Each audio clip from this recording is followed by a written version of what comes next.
क्या आपको पता है कि दुनिया के सबसे पावरफुल हथियारों की ताकत एक फुटबॉल में बसती है? नहीं नहीं, ये वाला फुटबॉल नहीं, ये वाला फुटबॉल। हाँ हाँ, माना कि ये कोई फुटबॉल नहीं, काले रंग का बस्ता है, लेकिन इसी बस्ते को न्यूक्लियर फुटबॉल भी कहते हैं। और इसके अंदर दुनिया के सबसे पावरफुल एटमी हथियारों के कोड और प्लान बंद हैं।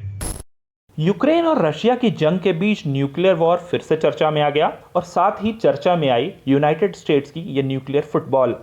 इस बस्ते के अंदर वो सारी जानकारी है जिससे कोई अमेरिकी राष्ट्रपति कहीं से भी और कहीं पर भी न्यूक्लियर अटैक लॉन्च कर सकता है। अमेरिकी राष्ट्रपति के निवास यानी व्हाइट हाउस में एक सिचुएशन रूम है जहां से राष्ट्रपति एटमी हमले का आदेश दे सकते हैं, लेकिन जब वो किसी दौरे पर निकलते हैं तो यह न्यूक्लियर फुटबॉल उनके साथ चलती है।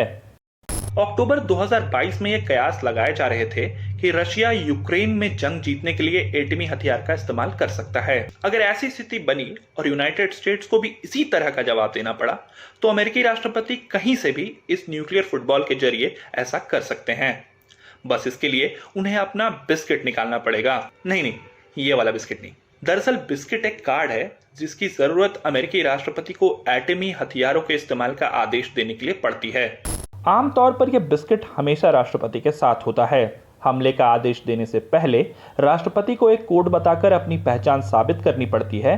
यह गोल्ड कोड इसी बिस्किट पर लिखा होता है। My ID number is fifth on the top. जाहिर है कि इस बिस्किट को बहुत ध्यान से रखना पड़ता है, लेकिन कहा जाता है कि जब बिल क्लिंटन राष्ट्रपति थे तो उनसे यह बिस्किट कुछ समय के लिए खो गया था।